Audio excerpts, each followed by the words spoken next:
has done over 3,000 speeches, as well as 50 of them have been in all 50 states. I know I just messed up my words. And he has been to all 6 continents. I know there's 7. I know there's 7. You guys haven't realized I'm a little nervous. But he served in World War II, and he was enlisted in the Navy at age 17. And at the age 15, he was the earliest USO entertainer. And yeah. So, he served as a naval intelligence in Washington. He has a battle star from Okinawa in Japan. And fun fact, he got arrested 8 times overseas. So will everyone please give a warm welcome for Mr. Charles Wiley.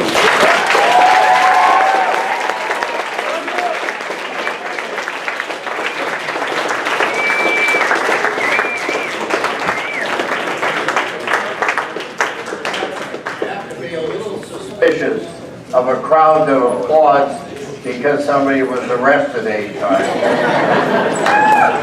By the way, none of them were by the Alabama State Troopers and the Huntsville Police Department. They were all in foreign countries by secret police and other bad guys.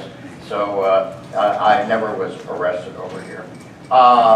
First of all, it's always a pleasure. I think this is my 10th or 11th year that I've come here. And it's always a pleasure because the young people that are brought here are outstanding students, and I love the staff people. They do such a great job, and I hope that you realize how much of their time and their effort is given to this by the people that run the show. They sacrifice mightily in a country in which the parents, in many cases, kind of turn their backs on taking care of their kids. We have people who, in many cases, men and women who served in the armed forces, who are still trying to serve their country by putting this show together every year, and very costly to them in time and money, for that matter. And so don't forget that. And I just want to talk about a number of things. I'm going to kind of rush through them rather than spend a lot of time on maybe just one thing or 2 things. But first, I just want to add to the last speaker. He mentioned to you that the French army, when they were attacked by gas the very first time, I think it was at Verdun, before they got to any other defense mechanism, he mentioned that before they had the gas mask and so on. Well, the first thing they did, and I'm not joking when I say this, they had the soldiers urinate on a piece of cloth and put it across their face. And a big chunk of the French army said, we'd rather risk the gas. But that is an actual fact, that was how the gas mask started. The first gas masks were actually urine on a cloth. And that's for real, believe it or not. I'm going to talk about World War II. I was asked to kind of connect the two. And so I'm going to start with that. And as a result of, and it really connects, and it connects very strongly. After the enthusiasm for World War II, when a country goes to war, people usually get enthusiastic about the soldiers and so on. Well, that didn't last very long. By the time you got into the Roaring 20s, there was virtual agreement in the United States that we never should have gotten to war. People said, well, what was in it for the United States? What did we gain out of it? We had all those casualties he was talking about. But the United States gained nothing. We lost a lot of people. And there was a tremendous anti-war feeling in the United States. And that anti-war feeling lasted right up until World War II. On the day before Pearl Harbor, the polls had showed repeatedly that the majority of the American people wanted nothing to do with World War II. They said, let them fight it in Europe, let them fight it in the Pacific. We don't want any part of this. America First Committee was very strong, had huge rallies around the country. And so the anti-war movement didn't start in Vietnam. There's always been anti-war movements, and the one before World War II was tremendously strong. What happened? I was at the Polo Grounds in New York City on December 7th, 1941, the day that Pearl Harbor was attacked. I was watching the New York Giants play the Brooklyn Dodgers. When I tell people that, they say, wait a minute, there's no baseball in December. Well, the truth of the matter is there used to be a Brooklyn Dodgers NFL team, and virtually nobody knows that, including football fans, but there was. And I was up there watching that game, and it was kind of interesting the way I learned about the war, along with about 50,000 other people. At the halftime, the announcer came on and said, would the following people call their office immediately? And then he gave this list: senators, congressmen, generals, admirals. The list went on and on, well-known journalists. And I turned to the guy I was with, and I said, boy, something big is happening in the world. And when you hear a list like that being told to call their office, well, yeah, there was something big going on. They had just attacked the United States and Hawaii and got us into World War II. And at the end of the war, by the way, never said anything about it, besides just, will these guys call their office? And then, of course, when the ball game ended, the very minute that it ended, before anybody really headed for the exits, he came on immediately. He said, ladies and gentlemen, our country has been attacked in Hawaii. The bombing is still going on. People have died, civilians have died, and our country is at war. And that's how I found out that we were in World War II. The next morning, now remember, we're talking about a country that was overwhelmingly against the war. The next morning, before dawn, I don't know, 4:30, 5 o'clock in the morning, I went down to the Marine recruiting office in the foot of Manhattan in New York City. And I got there before dawn. There was already a line 2 blocks long in front of the Marine recruiting office of men that were enlisting in the Marines to go and fight for their country. And I'm sure that if it was that way at the Marine office in New York, it was that way at every military office recruiting point in the United States of America. In other words, everybody was against the war, but the minute the war came, they were there to answer. And to give you another example of how that worked, there were 2 leading newspapers in America that were against the war. One was the New York Daily News, which was the largest circulation paper in the United States, and the other was the Chicago Tribune, which ruled the Middle West. Everybody in Indiana and Wisconsin and Iowa, they all read the Chicago Tribune. It was the biggest outside of New York probably in the country. They were the 2 big anti-war newspapers. I have a copy of the New York Daily News. And I mean, it was so anti-war that their editorial cartoonist, a guy named Batchelor, got the Pulitzer Prize for having had anti-war cartoons on the editorial page day after day after day. And on the morning after Pearl Harbor, they were able to rip out only a little part of the editorial page because the paper was prepared before the attack. But they did manage to kill the first editorial, and the headline on the editorial page of the anti-war New York Daily News said, well, we're in it, now let's win it. And that's how America reacted to war in those days. The anti-war movement disappeared overnight.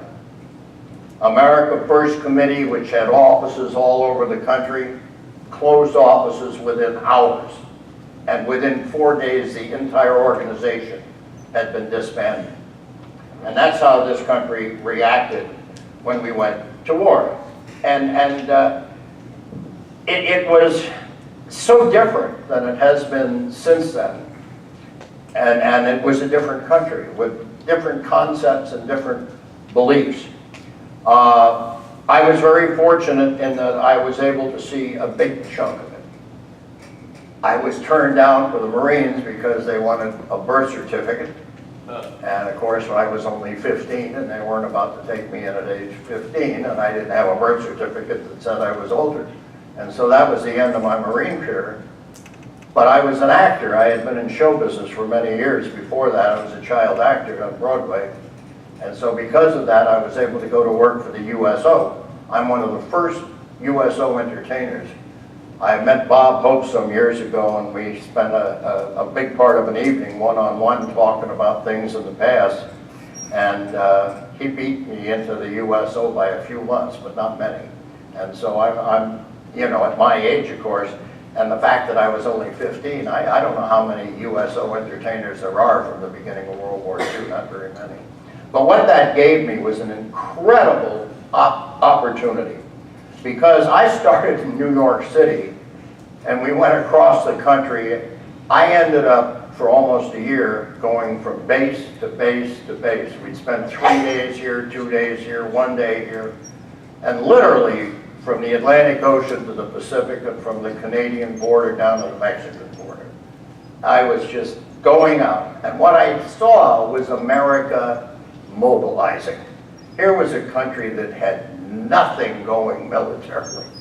We had the 17th largest army in the world. We were right next to Romania.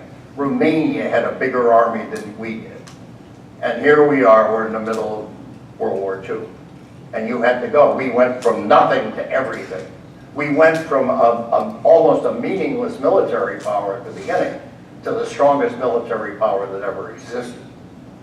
And so many things about that changed. For example, to give you some idea of the difference, in those days we had a population of about 130 million. Today we're, what, 300 million? So you can see right off the bat the number of people. And to give you some idea of the difference, they took a poll recently and they found out that half of all Americans do not know a single veteran who fought in Iraq or Afghanistan. And remember, your country's been at war since most of you were born. We've been fighting in either Afghanistan, Iraq, or wherever since you were born. You've been born in the country at war. And half the people don't know a single person that fought in the war. So now you go to World War II, 131 million people.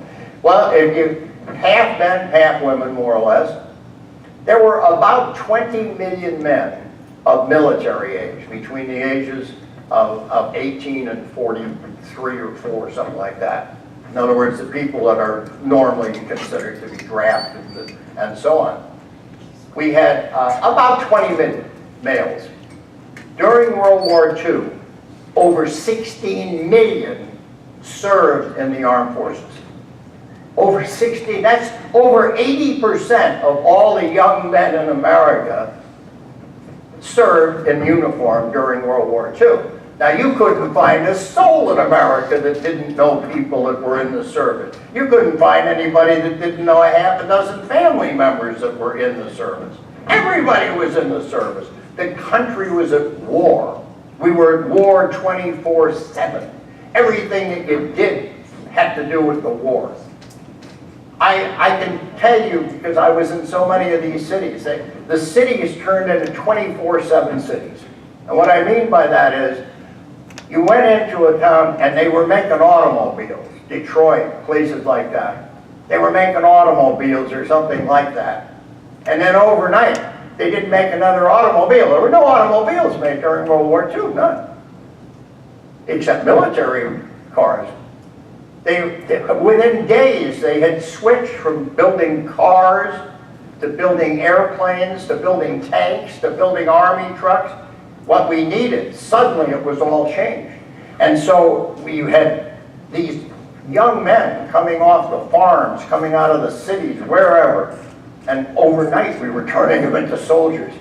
Base after base would open up and boom, thousands of men suddenly were in that town. And so everybody was in the war.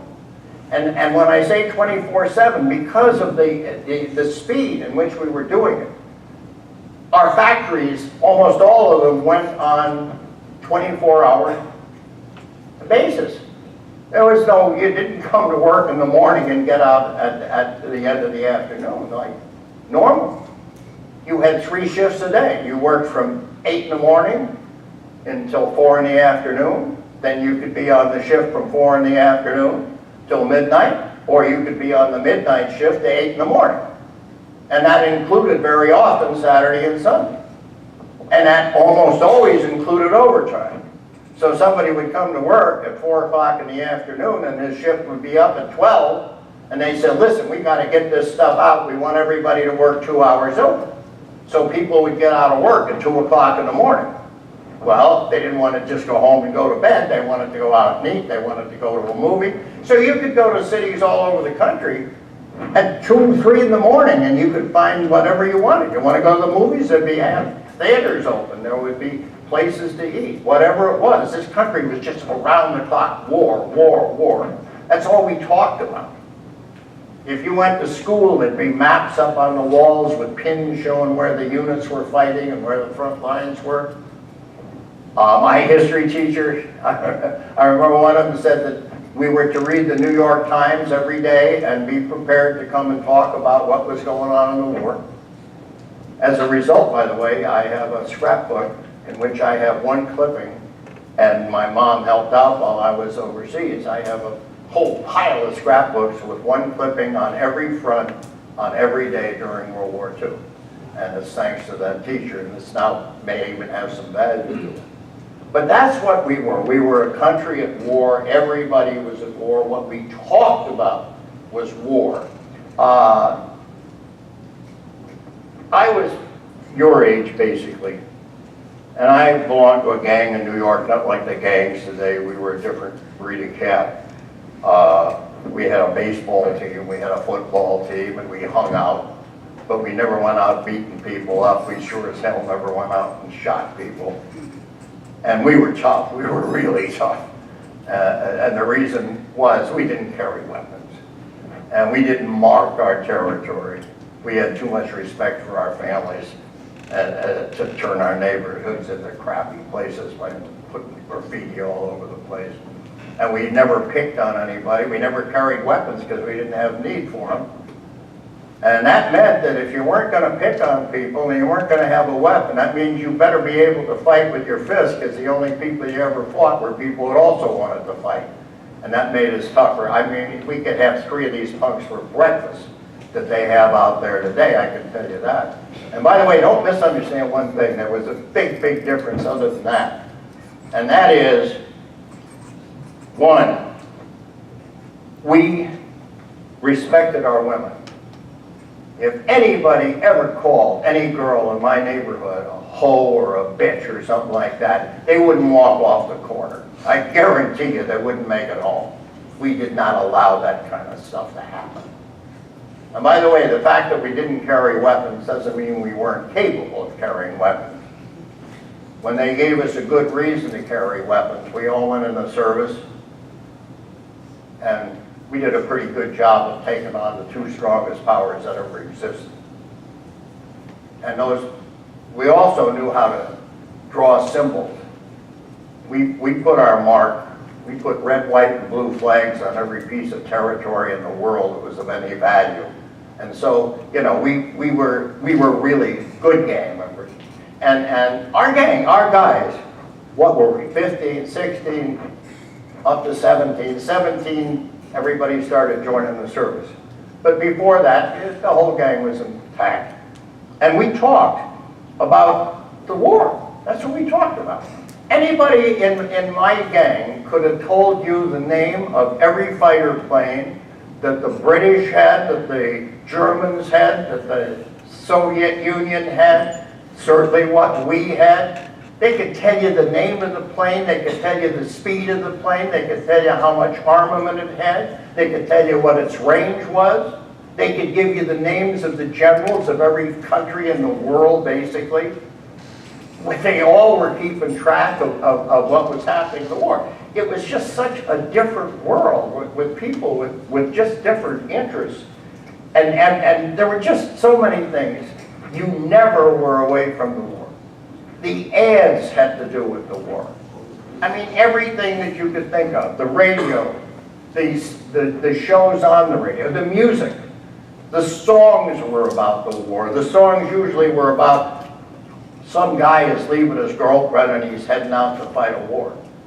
The movies were about the war, just about everything you could imagine. And then our living was affected by it completely. There was rationing of many, many different foods.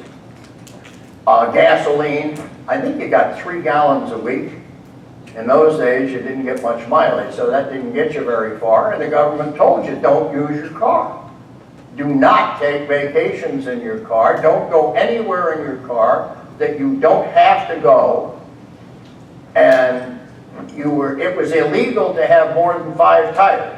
If you had more than 5 tires, the government would take them away. We're desperately short of rubber. And by the way, one of the reasons for the gasoline rationing was because they not only were saving the gas and the oil, but if you didn't have any gas, you weren't running out of tires. And so everywhere you looked, everything that you did, everything that you thought about, I do not think you could go 2 hours without something reminding you of the country being at war. And so that is what the United States of America was like. To give you just one last concept of the difference. I'm sure most of you know that when we talk about income taxes and how people have to pay, half of all Americans do not pay any income tax. Half. Half. Is that mine? Yes, it is.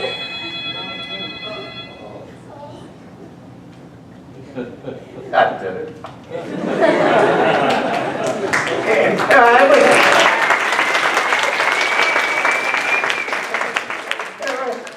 It was only my wife. By the way, if you want to, after I'm finished and we go in the other room, I'll call her back and tell her, you can all there cheer for her. But by the way, I'll tell you a quick story about phones. Some years ago, I was giving a speech at the Hong Kong Chamber of Commerce. Hong Kong Chamber of Commerce is wealthy people. I mean, they were wealthy. I probably had half the people in my audience were millionaires. And they had a beautiful office building, and I turned you up. Now it's off once and for all. Beautiful, beautiful office overlooking that gorgeous Hong Kong harbor. And they have this monstrous table. I mean, it's bigger than King Arthur's round table. All these people on it, right? And as I say, half of them are millionaires, multimillionaires. And halfway through my speech, this one Chinese gentleman's phone went off.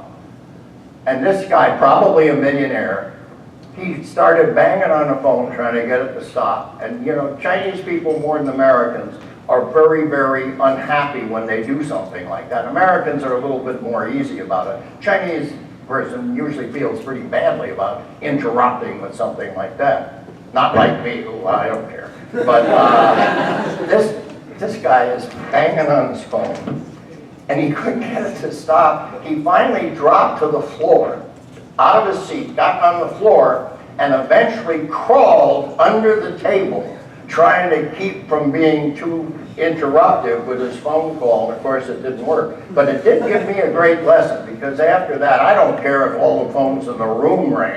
I'll just keep on going, so you don't have to worry about that. But I was talking about the taxes. In the United States today, it's tiered. In other words, if you make under this amount, you don't pay anything. If you make from here to here, you pay 7% or whatever. And then the next tier, you pay 10% on that amount and to the top. And the high amount today is about a third.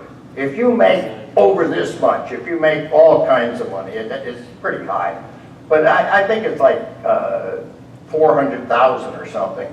Then you pay one third, basically, in tax.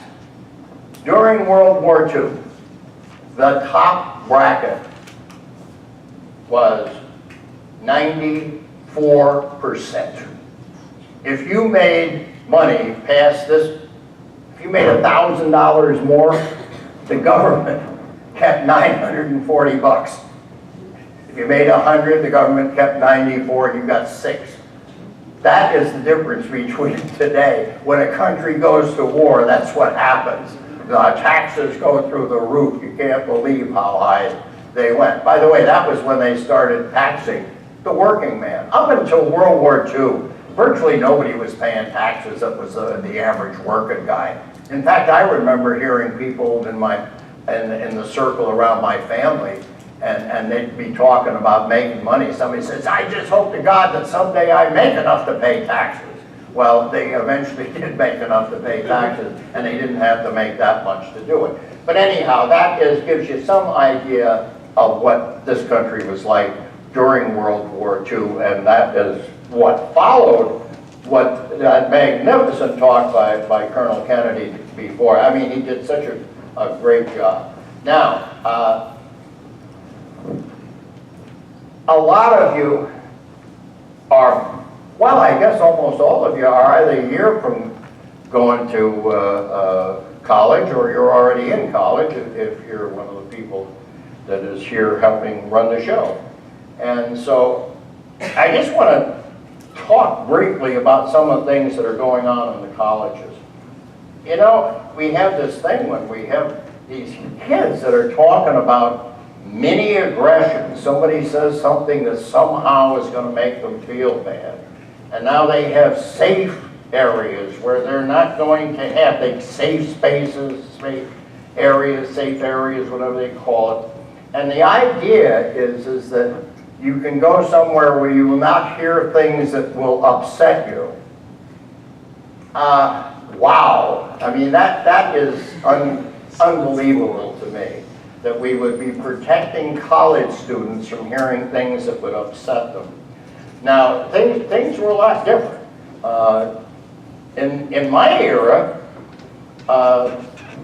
most of the millennials were flying fighter planes in life or death dogfights, or if they were the average guy, like the guys on my ship were, we were manning 20mm guns or whatever, trying to keep a safe space for our ship when the kamikaze came. I mean, that's a different world, folks. And I just wonder if these people realize what they look like in the eyes of any veteran that's been in a real world where you have to handle real problems, as opposed to the kind of stuff that they're doing today. And by the way, we have some similar problems. I mean, some of the problems that college students have today are not that much different than we do. For example, you come to class and you're very tired and you're having trouble staying awake because your schedule is heavy. I understand that because I had the same thing, but we handled it a little differently. Like today, there are some schools I read, I think in Michigan State and a couple of others, have safe zones where they can take naps. They've actually set up some kind of cots or something, and if you're overworked and you're too tired to handle class, you can go to a safe zone and you can take a nap. Well, that's one way of solving the problem, I guess. Well, we had a similar problem. Let me just give you an example of my way of handling it. I used to get up at, I don't remember what time I got up, but I had to be out at the bus by 7:30 in the morning. And this is typical of veterans that were coming back from the war. I'd get up at 7:30 and then I'd be out getting the bus. I was at the last stop in Brooklyn, and I took the bus into the last stop of the subway. And then I'd get on the subway and I'd ride into Union Square in New York. And then I'd go to my office building at 9 o'clock and I'd work my 9 to 5 job as a junior executive. And then I had from 5 to 6 to get to New York University. And if I got there in time, I'd do the last bit of homework, which I had started on the subway and the bus. And, you know, I did that 4 days a week. I'd be in school until 10 at night, and then I'd go and reverse the process, and I'd get home somewhere around 11:15 at night. And so you can understand, I'd be a little tired once in a while in class. Now, we didn't have any safe zones, so you had to do whatever you did. And so you'd slip out of class very quietly, not to disturb anybody, and you'd go over to the water faucet. And you take cold water and you put your wrist over the damn water and you get the cold water on your wrist and then you take handfuls of it and you throw it in your face and you throw some more on the back of your neck and then you went the hell to class. And if anybody ever told me that I'd have to have...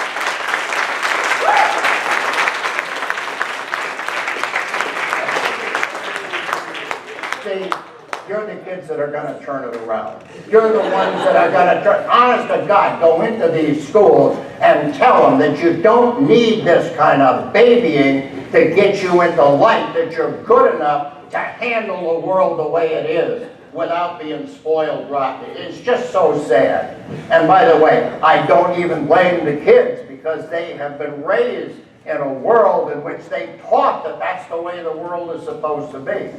Well, it would be nice if it was that way, but it's not, and that's the way it is. Now, let me make a quick talk about studying history. One of the things that's become a real problem, as far as I'm concerned, is we are now judging people from previous periods by today's standard. That is about the most unfair thing I can imagine. The world has been lousy since the beginning of it. For 10,000 years that we know of, we don't have much history before that. We have pretty good history for about 5. And we know that it's been a terrible place, the world. Terrible things happen. And the people who are raised in this period or that period live by the rules of that time. That's what they were taught from childhood, and that's what they did. And so they did a lot of things that by today's standard would be terrible. In fact, there's probably no good guys if you use today's standards on people in the past. In the past, the biggest guy won. The guy that could fight better won. That's the way it was. And they had no mercy for the people that they beat. They conquered them. They dragged their women away. They take the kids away from the families. Just realize that until only my age, within my lifetime, I'm going to be 90 years old in a couple days. In my lifetime, we had people taking their children to watch executions in the United States. People all over the world, they used to take their kids, and they would travel a day to get to some castle somewhere where they watch some headsman, boom, lop off somebody's head. And that was considered fun. Now you look back at people brought in that world, and by the way, you got 2 guys that went ahead, they said they like to go. But, but yeah, but you wouldn't want to be the guy that was hit. No, there he goes. He said he doesn't want to be the guy whose head was coming off. But in any case, what I'm saying is judge people by their world. You cannot judge people in the past by the standards of today. It's utterly ridiculous. And when you do that, there is no way that everybody in history doesn't look bad. And I'll give you just one example. More and more you hear about how awful this country was. We started by people from one place taking the land away from people who were already there, the native people. And that's bad. By our standards today, that's bad. But if you're going to use that standard to judge a country, you're only going to have one country in the world. If every country that took its land from somebody else were to be abolished tomorrow, there'd be one country on the planet Earth. There's only one country in the world that didn't steal its land or conquer its land from somebody else. That's it. I mean, all the countries of Europe are settled by people that came from Asia. They came sweeping across over the centuries, and they drove out the locals. No matter where you go, it's like that.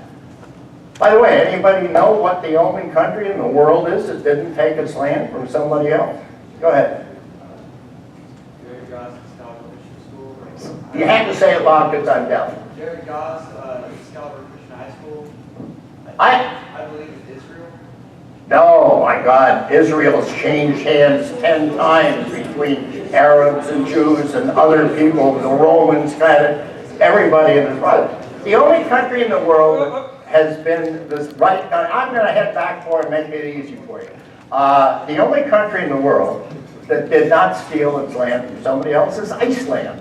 When the Vikings went to Iceland, there was nothing there but ice and polar bears. That was it. And so if we're going to use that standard, don't use it against the United States. You have to use it against every country on the planet Earth, except Iceland. And so, you know, when you hear these awful things about your country, make sure that you know what you're talking about, and we're going where we should. Now, one other topic I wanted to mention. Let me see, I have my notes here. Oh, activism. Most young people, he's given me 10 minutes, there you go.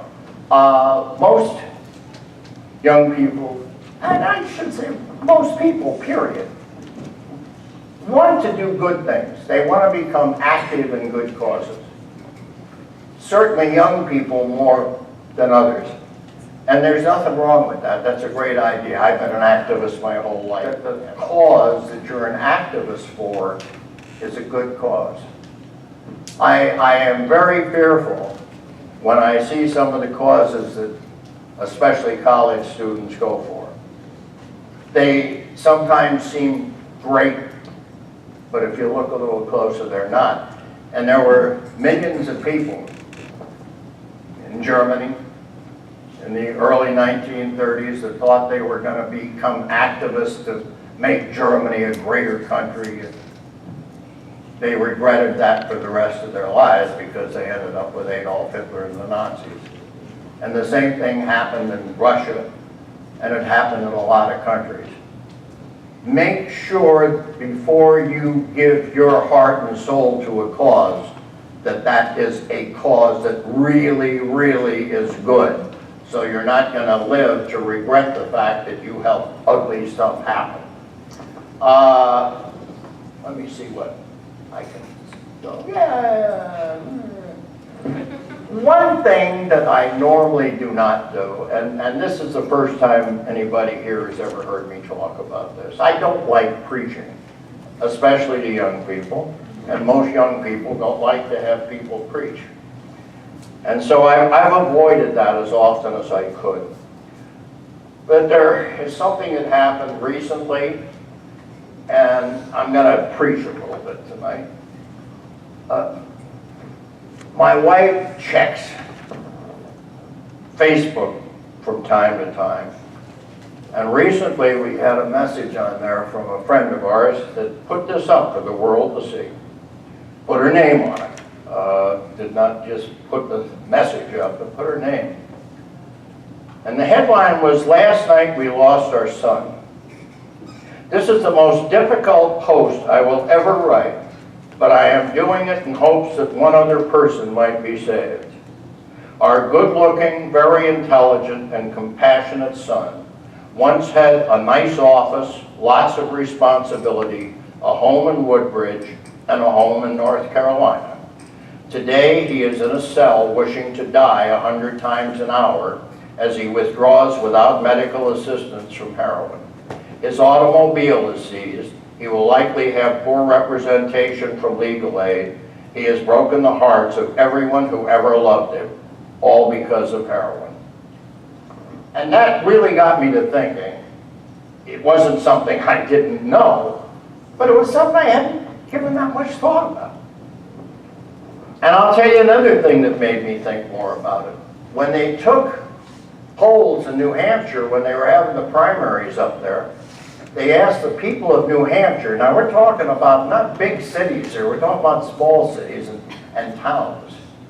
And they took a poll about what the people saw as their greatest problems. And it turned out it wasn't employment, it wasn't the economy.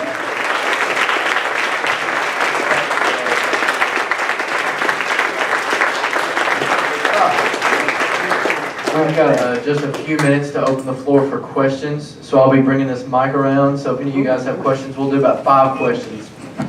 And I need you to come over here and tell me what they said, because I don't hear half of it. First question.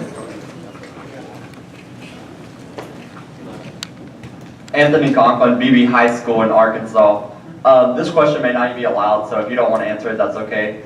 But last night, Arkansas Razorback baseball or basketball team, they had a few players kneel during the national anthem, and as a World War II vet, what would your opinions be on that? You mean these guys that are kneeling or doing whatever during the Star Spangled Banner? Yes, sir. First of all, I fought to give them the right to do that. And so I don't want to take that right away from them. I think that they are very, very wrong. I think they have misinterpreted what the problems are. I think they're misinterpreting the way to solve the problem. And so I don't take offense at it, but I think that it's a terrible mistake because it is leading to a wider and wider rift in this country. As we go to war against the police, what's happening is part of the population is saying the police are the bad guys, and the other part of the population is saying that's awful, and that kind of thing is just dividing the country. It is not going to solve the problem, it's going to do just the opposite.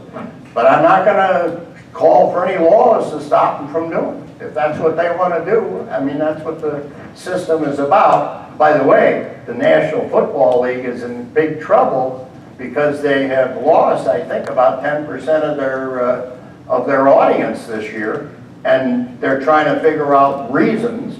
And one of the things that is suggested is that people are just kind of disgusted with the whole thing. And so to me, it's a huge mistake. Next question. Olivia Anderson from BB High School. What was the USO for, and how did you become the USO? Now, what was that? What was the USO for, and how did you become the USO? Oh, the USO. Oh, you got, I guess maybe some of you don't know what it is. How many of you know what the USO is? Oh my. All right, how many don't? Oh my God. Whoa, whoa. You know, that is a problem that every speaker has that speaks to young people. And I'm constantly, and I guess any public speaker does it all the time, we're trying to think, would they know this word? Would they know this background? Would they know this? And so, but every once in a while you miss one. And my God, I missed that one. Wow. You know, one of the reasons I thought this audience would know it is because there are a lot of you that are involved in military families. The USO, United Service Organization, it's one of those things you don't ever think about what the actual, is the United Service Organization is USO? Yeah, that's what it means. But it's always the USO. I mean, everybody knows that. The USO was started just before World War. It was started the month before World War II, I guess. And it's an organ. It's still around. It has two functions, basically, more or less. One is to make life easier for service people in the armed forces.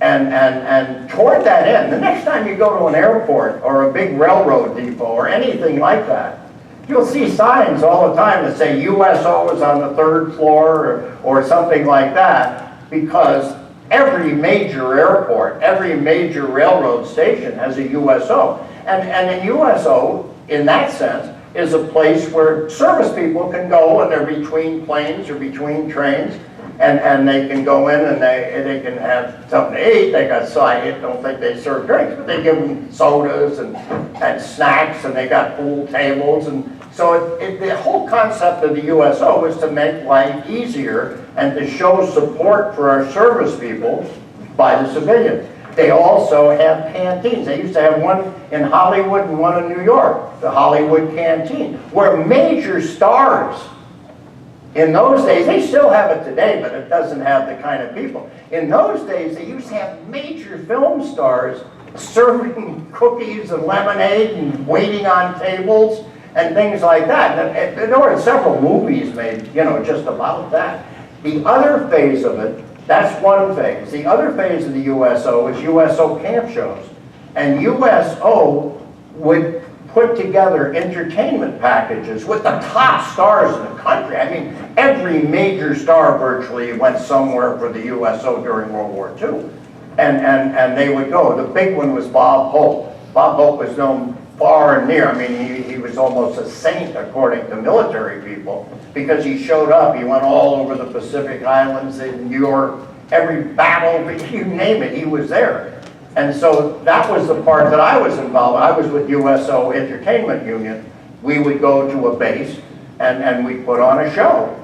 And if it was a big base, we'd do it 3 nights. If it was a smaller base, we'd do it 1 or 2. And I just went all over the country. But they still have USO camp shows today. And they still go overseas. And they still get some fair, I can't think of any of the Hollywood people that are there, but a whole bunch of Hollywood stars and television stars have gone overseas just in the last couple of years. I mean, they're still at it. And so that's why I was kind of surprised that people would know what the USO. I mean, at one time, every man, woman, and child in America would know what the USO is. See, that's the problem. Your last speaker, I told him afterwards, I said, you're going to have to change that one word. He told you to think about Kleenex. How many, I'm just kind of curious, how many of you know what a Kleenex is? Oh, that's high. That's higher than I thought. Well, Kleenex is the name of a tissue. And at one point, people all referred to a tissue as a Kleenex. 90% of them aren't Kleenex, but they still call it a Kleenex because that was a kind of a term. Now, very few people call it a Kleenex. They call it a tissue. And so I told him, I said, you know, you might want to switch and say tissue. And you can say that Kleenex made them originally, but now I'm not sure that all the youth audiences are going to pick up on that. So anyhow, you picked up on one. Thank you very much, because you just made something clear to me that I'll have to remember whenever I talk to a youthful audience. Next question.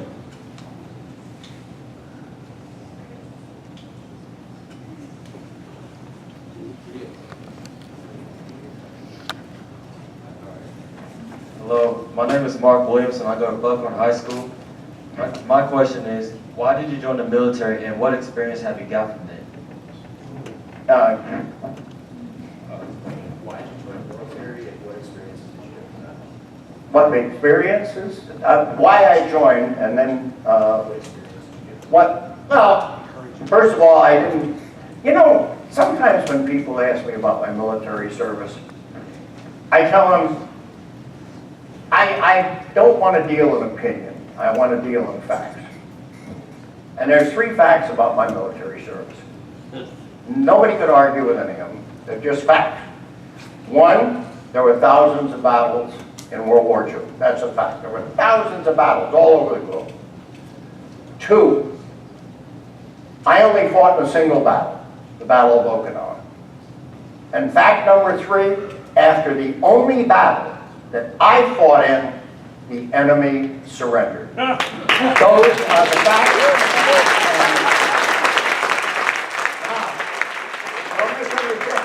I'm not making any claims here. I'm giving you the facts. You can make your own opinion. And by the way, you can't rule out coincidence. I mean, it's possible. I mean, maybe it happened. No, in answer to the question, I was very patriotic. We were all very patriotic. I tried to join when I was 15, the day after Pearl Harbor.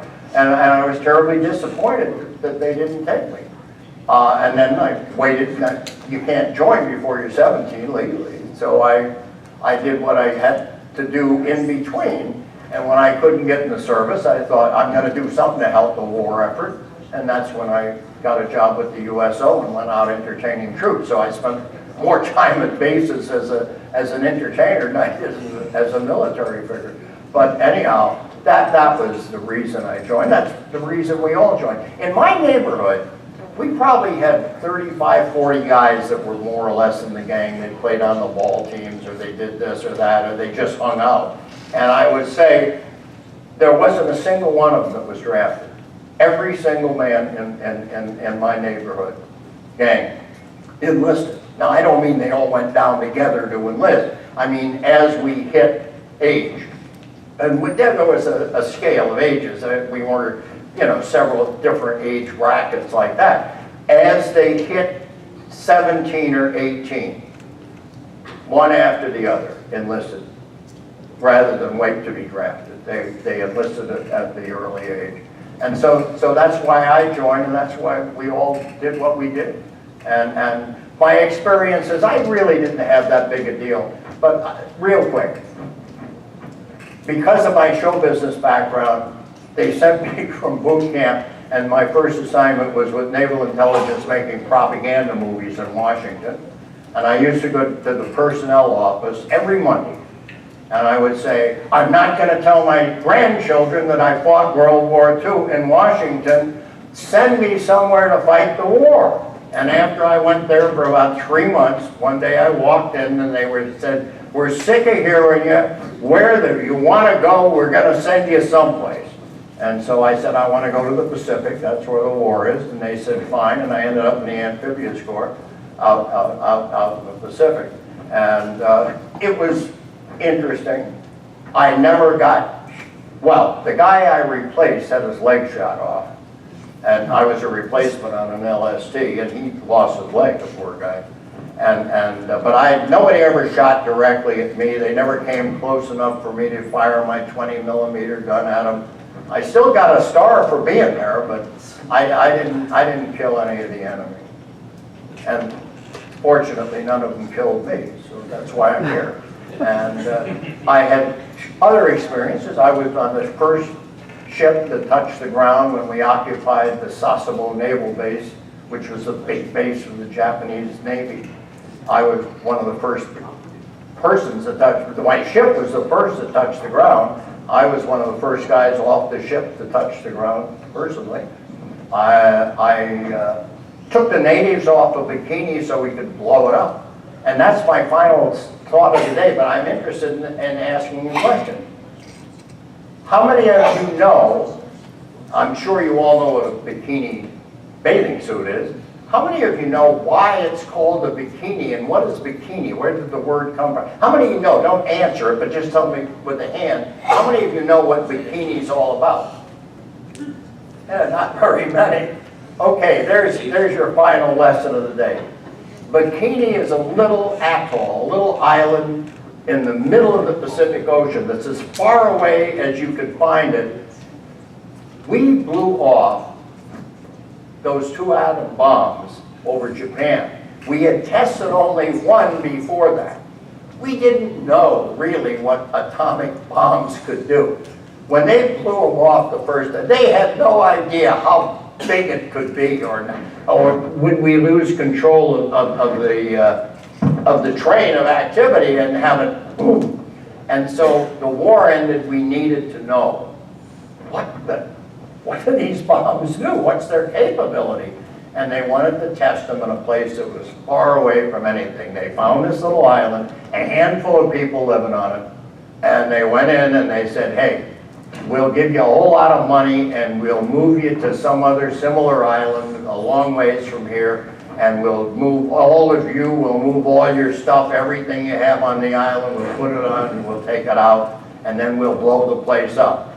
And my ship was the one that went in, and we took all those people off that island and we took them someplace else, and then we went in, not us, but the people after us, went in and had bomb tests. And I don't know how many they've had, dozens and dozens of atomic bombs were blown off there, then hydrogen bombs were blown off there, and I was the guy that took the natives off of there. So that's my, you know, it wasn't a very heroic thing, but I tried. There you go. Hey, thanks a lot. You're a great friend. CLP. Presenting you the MOWW coin value. Thank you very much.